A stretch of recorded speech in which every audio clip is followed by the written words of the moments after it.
mentioned information blocking and the development of this trusted exchange framework and common agreement, which is really the foundation for the way we're going to be sharing data nationally, and that's kind of their multi-year in the future plan. But to the extent that there are other issues you're interested in from a regulatory perspective or challenges your organization is facing, we're really happy to continue maybe on somewhat like a quarterly basis or something along those lines to begin sharing this information routinely. So that's just to say, if you have any interest in any other topics that kind of relate to any law and policy or things like that in the environment, let us know, and we'll be happy to put together a presentation. So let's get into today's presentation. As Tanya mentioned earlier, we're going to largely be focusing on federal policy. So there are a number of rules coming down through both the Office of the National Coordinator for Health IT, we often abbreviate that as ONC, and then also the Centers for Medicare and Medicaid Services, CMS. And they are all coming down in response to the 21st Century Cures Act. So the first thing we'll be talking about is the Information Blocking Rule. And that's that first item on the agenda. And that is really going to be this shift, similar to kind of how meaningful use set the stage for how we'd be sharing data electronically. This is really the next step in that, to make sure that stakeholders are being fair to one another and are not creating kind of spurious reasons for why they can't share data with one another. And I'm sure many of us have encountered these times where we're working with a given stakeholder, and because of some, complicating factor that they've introduced into the transaction, your organization is not able to get at data that you really have a right to access if you're a provider or something along those lines. So this information blocking rule, and we'll kind of start to break it out a little bit more, is really aimed at encouraging the more free flow of data among those healthcare stakeholders, and that's the goal. We'll see how it works out. Second on the line is also another, it's partly a rule and partly really just a framework that the Office of the National Coordinator is developing. But this is a good buzzword to start becoming familiar with, and that is TEFCA. And TEFCA stands for the Trusted Exchange Framework and Common Agreement. It is a voluntary agreement to basically participate in this national network of networks that will essentially allow large entities, whether it's HIEs or even larger than HIEs, so it could be an amalgamation of a group of HIEs or systems or anything along those lines, to essentially enter into this common agreement and jump over a lot of the traditional obstacles that you would need to resolve when you're trying to develop a working relationship among stakeholders generally. This common agreement will be able to, if everyone can sign onto it and agree to it, it'll be much more functional. And we'll break that apart too later on in the presentation. The fourth item is potential changes for the sharing of substance use disorder information that originates from a Part 2 program. So 42 C.F.R. Part 2 is this kind of, it's been around since 1987, but we've seen a real resurgence in the application of the rule in that SAMHSA, which is the agency that sets the rules around Part 2 information, has done a lot of rulemaking since around 2017. And so they've kind of tried to open up the door to allow the sharing of this information more broadly. As we'll get to in the presentation, though, one of the practical realities is that the sharing of this Part 2 information generally will require the patient's consent, even for treatment, payment, and operations, your general HIPAA reasons for what you can share data with. And as you might know, depending on where you're coming from in your organization, that has become a huge challenge for providers, especially as we work towards integrating our facilities and the data becomes commingled. So we can just kind of talk about the challenges, and then also I'll just kind of give you an update from my recent experience in Washington with where the legislature, where Congress is at with regard to potentially easing the restrictions on Part 2, but I think it's a little more complicated than that. And then finally, we'll talk about CMS Blue Button 2.0. So I just wanted to pick a government agency, so I didn't, just kind of pick rather than picking a private entity. But I really want to use this as an example to showcase to our stakeholders this shift to application programming interfaces. And forgive me, I'm the lawyer. I don't have I don't have the really sophisticated technical background to understand how all of this works. But throughout the 21st Century Cures Act and the resulting rules in both the CMS rules and the ONC rules, the requirements are really shifting the industry to be able to communicate through APIs. And what that will really mean is that your data will need to be available essentially to be able to respond to an API call. And I know I'm using kind of language that does not, that might not all kind of make sense right now, but your system will need to be able to respond to that API call, and that will work with information blocking, and that's kind of this very complicated setup that they're trying to figure out right now. So, and we'll get into kind of where we are at each of the stages of these rules, but I think that these bolded words are kind of the take-homes for the day. So information blocking is coming from ONC. TEFCA is also coming from ONC. Part 2 is going to remain pretty relevant, I think, in our conversations over the next couple of years. And then APIs is really the future of what the government at least sees of interoperability. So let's keep moving on. So these are this happened beginning in late 2017, and over the course of the past couple of years, we've seen a number of proposed rules that are aiming to encourage this word interoperability. I think, we think of that in a technical way in terms of query-based exchange or something along those lines, but that word interoperability is really a broad term that ONC and the 21st Century Cures Act uses to really talk about ensuring that meaningful data is meaningfully shared among stakeholders, among those stakeholders who need it. And so that's really the aim. And we'll kind of get into kind of the details here.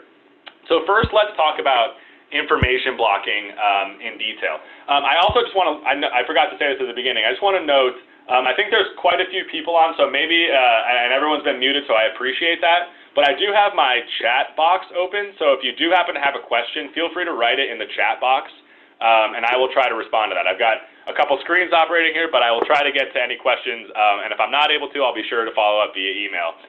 But chat should be a good way to communicate during the presentation if you need to ask a question. So, okay, so let's talk about information blocking. Again, this is this ONC rule that's going to be coming down that is going to say providers, health plans, HIEs, health IT developers, that's the kind of catch-all. You must share information with stakeholders who need that information, and you can't engage in information blocking. So this, what you're seeing on the screen, is coming directly out of the statute. So this is coming right out of the law, the 21st Century Cures Act. And it defines information blocking as activities that, except as required by law, so that would be, if you're not allowed to share certain data by law or something along those lines, that are likely to interfere with, prevent, or materially discourage access or exchange or use of electronic health information. You might notice, you might read that and say, wow, that is really broad. And the answer is, that is absolutely right. It is a very broad thing to say that Congress is really looking to eliminate information blocking and ensure that you are sharing data appropriately. And so these are the types of practices right out of the statute. This is verbatim from the statute. What they're talking about is what would constitute information blocking. And those include, restricting access or exchange for the use for treatment purposes, implementing non-standard ways that increase complexity. So if you're using a very bizarre coding format and you call it proprietary, that is no longer going to fly. You're going to, if it's not standard and there's really no industry acceptance for the way you're doing something, then ONC could potentially ding you for not complying with the information blocking rule.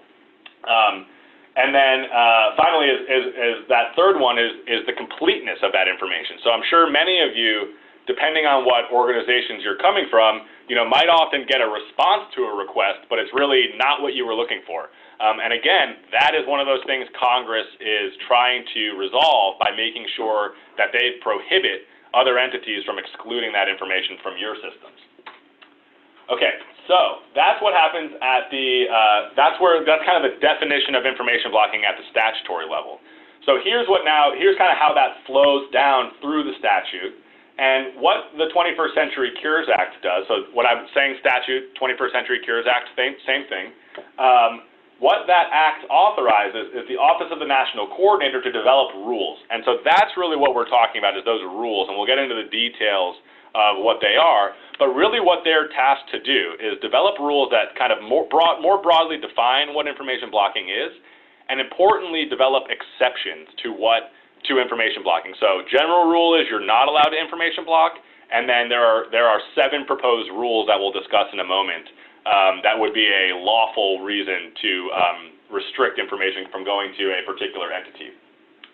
If you look at that second bullet, they're really not kidding around when they're talking about enforcing this, and they authorize the Secretary to institute up to $1 million civil monetary penalty per violation. And so that's just something to keep in mind. I think that they're taking it relatively seriously.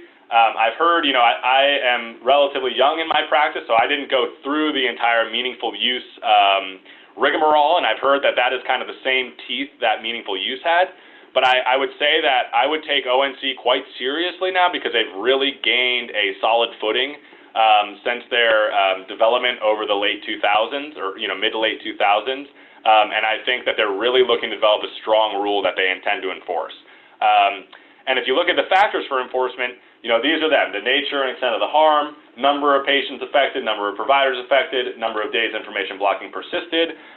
From my legal perspective, this reminds me, very similar to the way breach is set up and the way we determine whether or not a breach took place from a HIPAA perspective.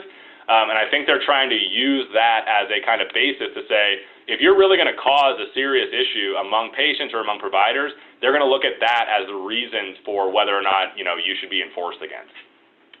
Okay, so that's all coming out of the statute. We defined what information blocking is. The statute gives ONC the rulemaking authority, and then the Secretary of Health and Human Services does have that enforcement authority. And here are the factors. And then we're going to go now into the proposed, or now what will become the final rule. So this is what was in the proposed rule. The comment period is now closed for this proposed rule. And we are anticipating, as Tanya said at the outset, that we get a final rule. I'll say in the coming months. I'm not really, your guess is as good as mine. But I believe the comments closed May or June of this year. So I think it would be reasonable to anticipate something coming down from ONC by the end of the year or early Q1. So as I mentioned, the comment period closed in early summer 2019. And then here are the exceptions. These are the exceptions to the prohibition against information blocking. And they're slightly opaque, or rather they're slightly nebulous. It's kind of like, well, what does preventing harm mean? What is promoting privacy and security? These are the questions that we're really going to be looking to ONC to really clearly lay out and get an understanding for where the exceptions are going to lie. So I was going to take the time to kind of break these apart, but I think the reality is we're really going to have to wait for the final rule for them to really say what each of these means. But as you look at this group, regardless of any kind of additional material to help support the definition, I think you kind of get the feel that it's really about, if there's a real reason you need to withhold the information because, a patient's privacy might be compromised or there's a security issue, reasonable costs incurred, you've got to run your business, and I think the regulator understands that, but it's really about reasonability and things along those lines where it's no longer going to be this world of, oh, well, you get to say it's intellectual property and therefore the other person doesn't get to view the data. That is not going to be a refrain that is accepted anymore, or ideally will not be, and we'll see how that plays out. So this is just kind of a heads up that these are the proposed exceptions. Again, we don't know when the final rule will be coming out, but I would anticipate, since the comment closed early summer, that by the end of the year or maybe Q1, we should have at least have some sort of update or understanding of what's taking place. Okay, so that's information blocking. Again, if there's any questions on that, we can also maybe take some time at the end of the discussion, whatever works for everyone, but also feel free to send a message in the chat, and I'd be happy to answer those questions as they come up. Okay, so that's information blocking. Now let's move on to TEFCA. So as I mentioned, the Office of the National Coordinator is trying to develop a model for the nation to adhere to that essentially allows for this trusted network among all these various entities to begin sharing data and do so in a kind of common way. And the reason for that is, we've got 50 states and a number of territories, so there's 50 plus jurisdictions to deal with, all sorts of different maybe consent requirements and different, you've got to get someone's consent for disclosing HIV/AIDS information in one state, but you don't need that in another state, and, there's a lot of complexity.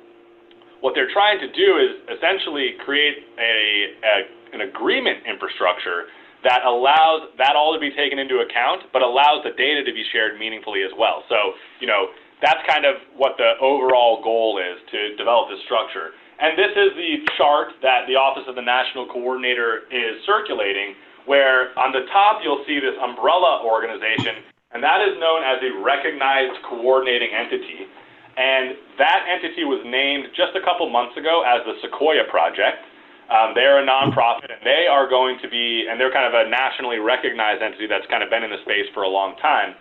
They are going to be responsible for developing what's called the QHIN technical framework. So if you look at the RCE as the umbrella organization, within that, they have this concept of a QHIN, or a Qualified Health Information Network, and they will have to adhere to these very rigorous, what is called the QHIN technical framework. All the security protocols, all the privacy protocols. It's going to be a lot of effort to really get everybody on the same page, so we're all operating from the same playbook with the appropriateness of sharing data. Then within that structure, if you look to that kind of last row, you see participants and end users. So, it's a little unclear in terms of who would fit into each of these categories, but the way we're looking at this is a QHIN is most likely a large network, something like the Strategic Health Information Exchange Collaborative through the Patient-Centered Data Home, or Care Everywhere, Commonwealth, Care Equality. These large entities are probably the ones we're thinking of when we talk about the QHIN, at least size of entity we're talking about. Then participants might be your organization. So many of you might be participants in the Health Current HIE. It would be similar. If Health Current were to become a QHIN or something along those lines, or Health Current would be operating as a participant. And as you're hearing me kind of create these various permutations, this is where we are in the development. So this is kind of the way the chart works. I'll probably stop myself now so I don't get even more confusing. But I guess the take home is to understand that over the next series of months, and most likely into in a series of years, this recognized coordinating entity, the Sequoia Project, will really be tasked by ONC to start really developing this network. So this is just a thing to keep an eye out for. I'd say the big take home is, if you can start to understand TEFCA and can understand what a QHIN is in terms of being this kind of network of networks, and where you might fit in, where your organization might fit in, whether or not you're a participant or you're just an end user. So it's very complicated. I think we'll start to see the recognized coordinating entity, the Sequoia Project, start to bring some clarity to that. But really, we're in the early days of the development of this process. And I probably should have gone to this slide a little earlier. Here are the kind of key TEFCA details, the take-homes. The base of the concept of TEFCA is to have principles of trusted exchange. What are the base requirements we all agree to are necessary? Do we need, 256-bit encryption? Do we need, that's as far as my technical knowledge goes, so forgive me, but, something along those lines. These are the kind of details they're going to think through of what are the things we really need to be thinking about as we develop this trusted exchange. And then, similarly, they'll be looking at the development of minimum required terms and conditions. So just as I mentioned, the kind of the want to develop trusted exchange generally, it's also to develop trusted contracting infrastructure. So if we can all work together across the nation to say, okay, these are the provisions that need to be in place in order for us to feel comfortable sharing data with one another, those minimum required terms are going to allow us to be much more comfortable when another entity can come on and say, oh, I've also signed the common agreement. It would be much easier to negotiate with that party because you'd be much more confident in their ability to meet your needs.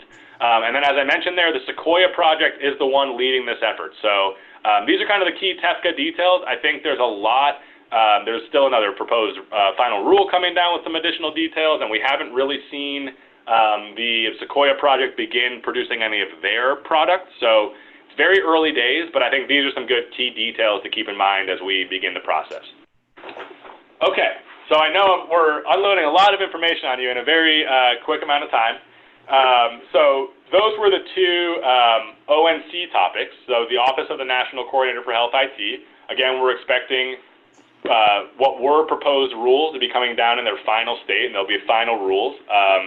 And those are just things to be keeping an eye out. Again, I'd say probably, hopefully we're seeing something by the end of the year, but early next year is also just as likely.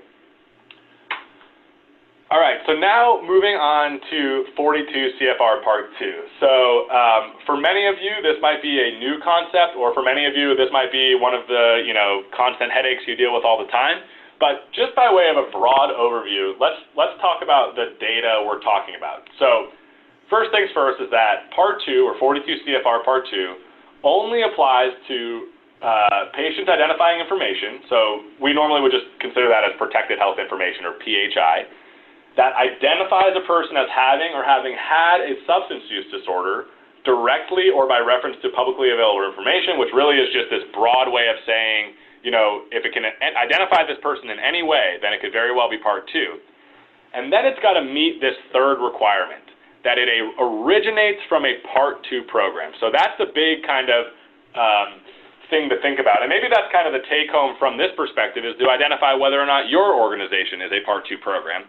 And in order to make that determination, the analysis is whether or not, one, you receive federal funding. I'd say that's probably most of us. Any organization who's operating in the healthcare space probably receives some federal funding. And then the question is, do you hold yourself out and actually provide substance use disorder treatment or referral for treatment? And so, I think what this is an opportunity for organizations to understand, are they a Part 2 program, and does their data require extra protections? Because then it goes into this question. And this is kind of the question we're going to be wrestling with for the next few minutes here.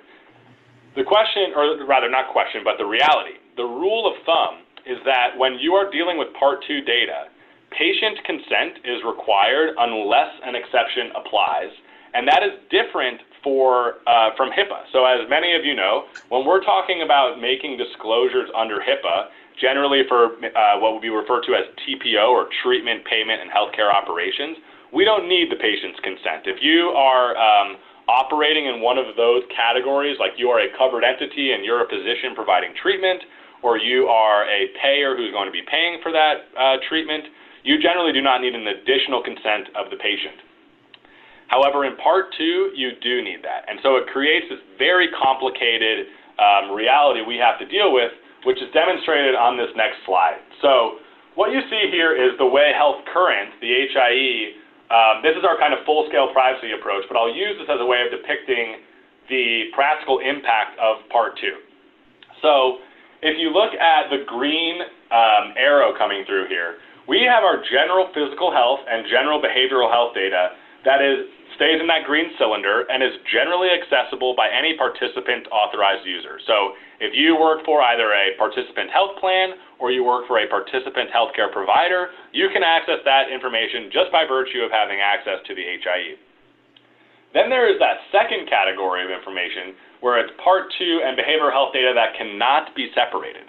So this is one of those complicating issues where, as we've moved to integrated facilities, a lot of facilities, and I'm sure many in the audience are among those facilities, are beginning to provide that Part 2 substance use disorder treatment in the same facility as maybe general behavioral health treatment, for mental health issues or SMI patients. And then you might also be in the same facility as a general medical clinic. So everything is commingled.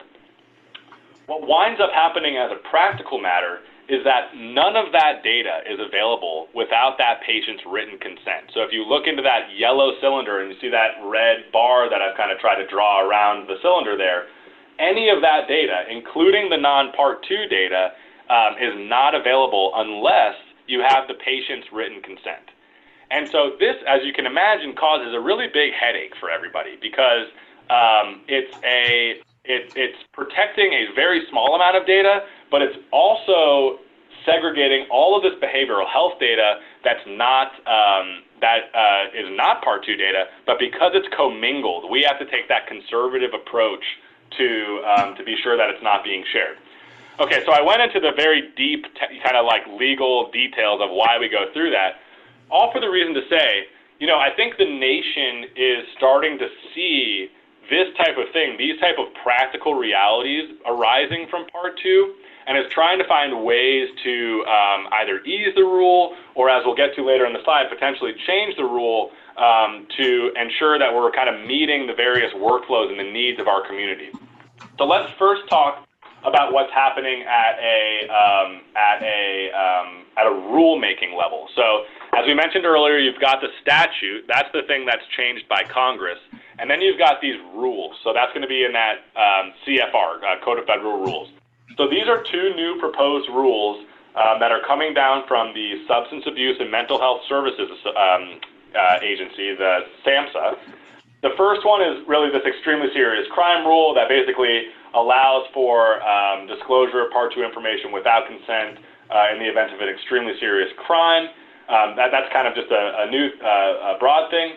And then finally is this, the additional one from a rulemaking process is clarifying, and this I think will be a big deal for providers importantly, will be that if you receive, if a non-Part 2 program records some Part 2 information, for example, information received orally, that does not, in and of itself, render that information a Part 2 record.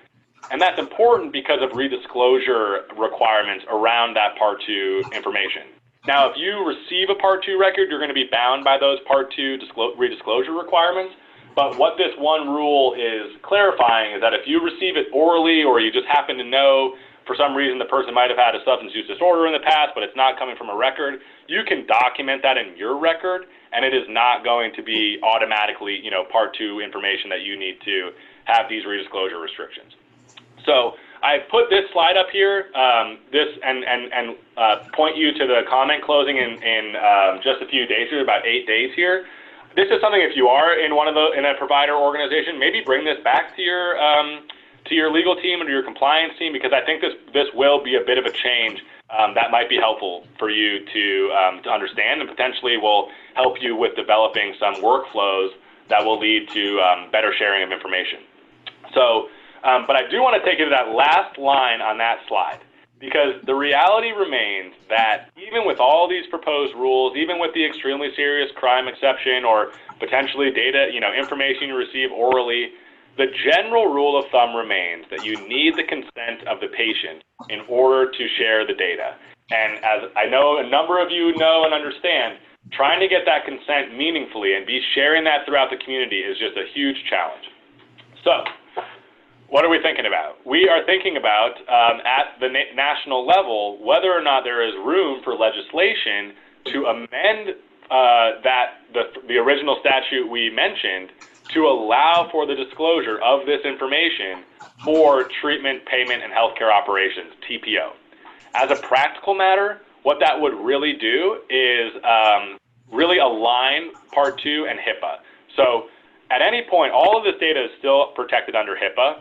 What I think the community is starting to realize is that if we want meaningful sharing of this data, it needs to all be aligned. So, this is just kind of a heads up that there are considerations. I think, as we all know, I think the Congress is not particularly active right now. But following some discussions that I had just a couple weeks ago, I think that the House and Senate staff are really aware of this issue and are aware of the impediments that this causes. And we've begun really having the discussion in earnest, what we should do in terms of amending the Part 2 legislation to be able to share, securely and privately share this data among those who need it in order to provide treatment and other healthcare services to patients.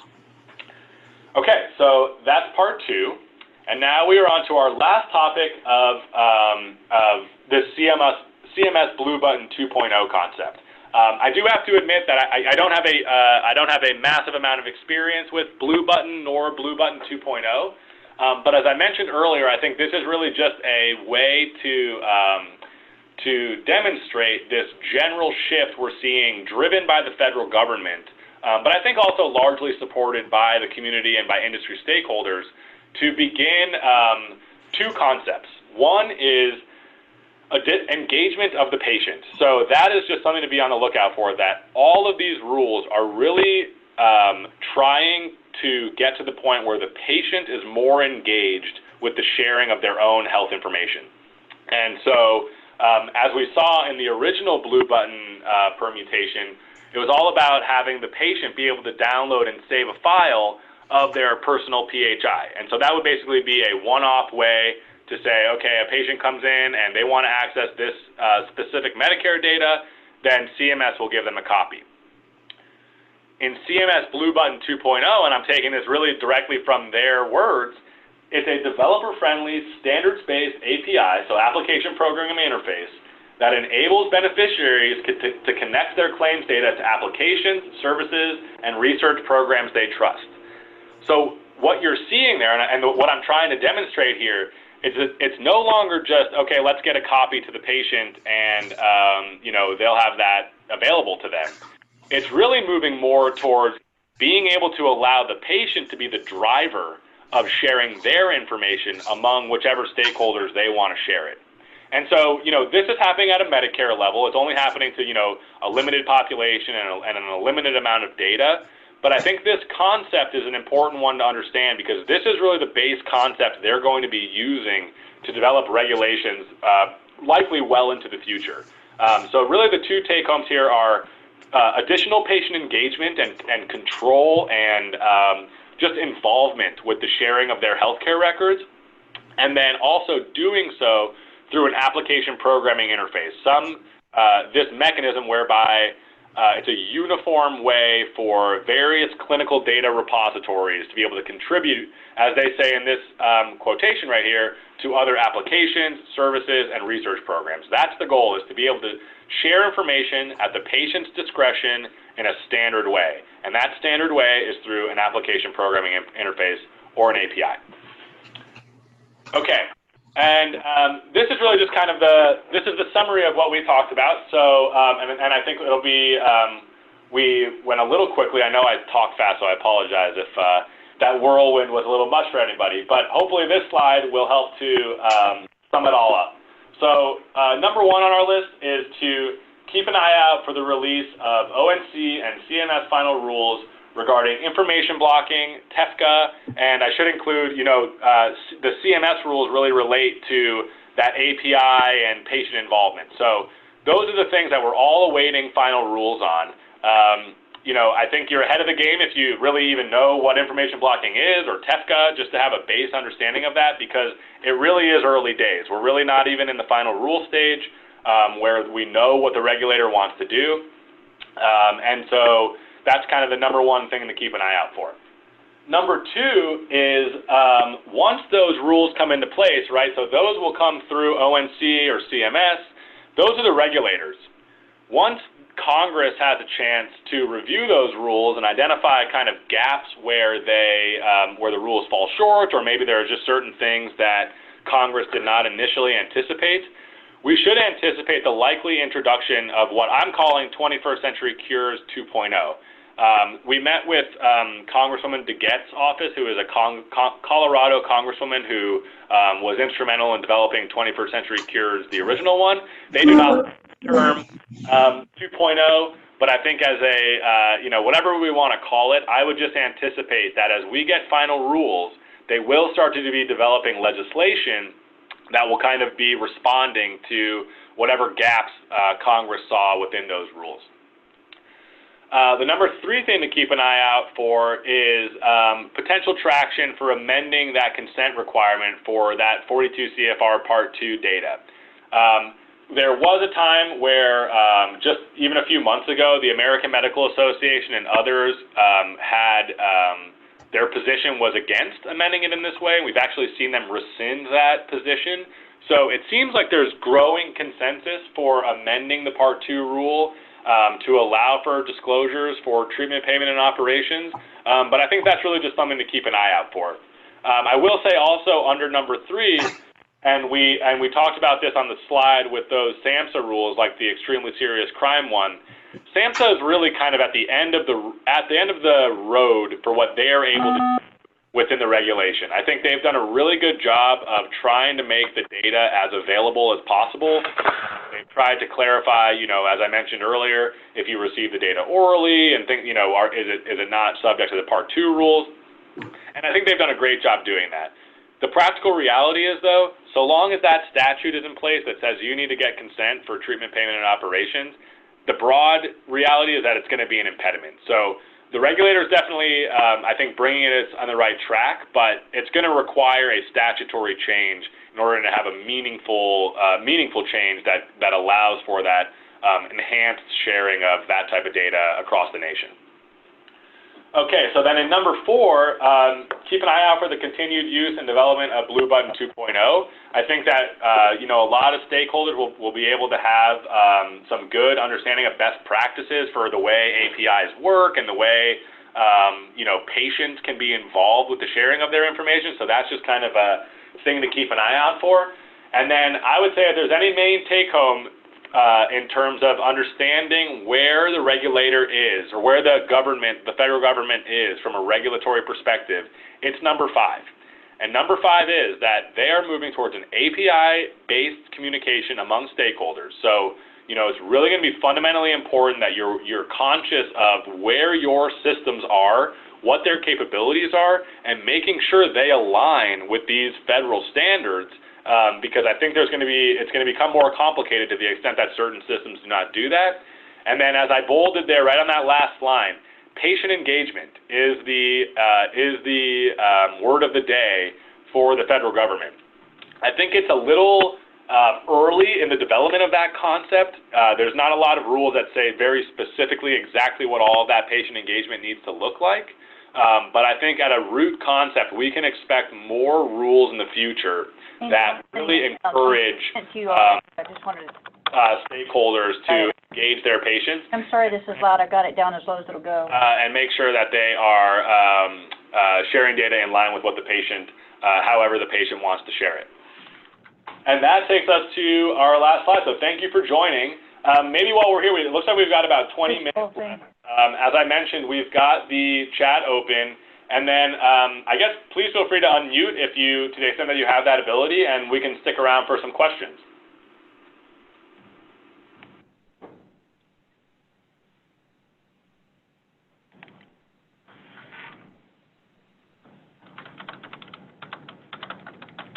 So I know that was not a small amount of information to digest. So feel free to take a moment. As we're thinking through things, I see here, is there a link to this PowerPoint? Yes, I think we can arrange to make sure that that PowerPoint is shared with all of the participants today. So we'll make sure that gets out.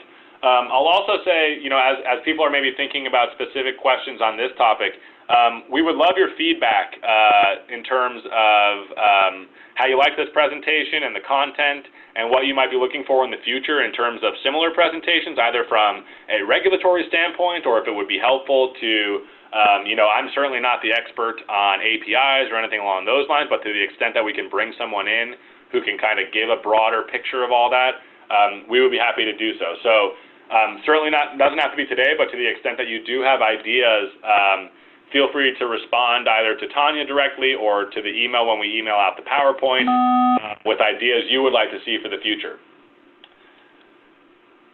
So with that, does anybody, kind of last chance for any other either written comments, or feel free to unmute and ask any questions on the phone with regard to any of the topics we've covered today, or even really any topics that we'd like to maybe add for a future event?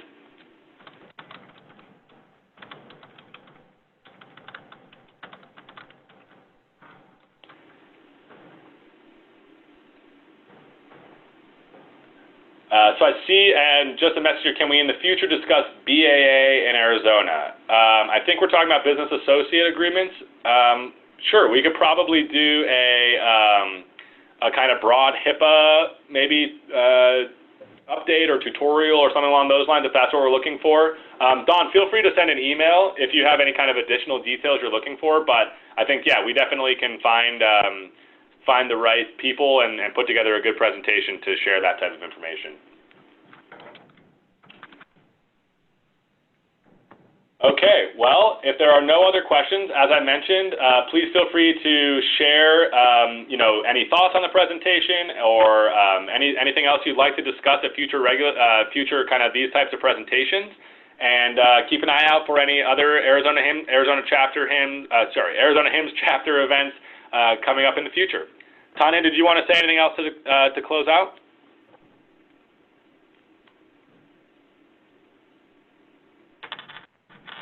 Guess not. maybe Tanya's on mute. Oh, no, I'm here. I was muted. I was trying to, no, I'm good. Great job, and we will get this presentation out. I also recorded the information, so we should have that as well. Perfect. Awesome. Well, thank you all for attending, and we will catch you next time. Thank you.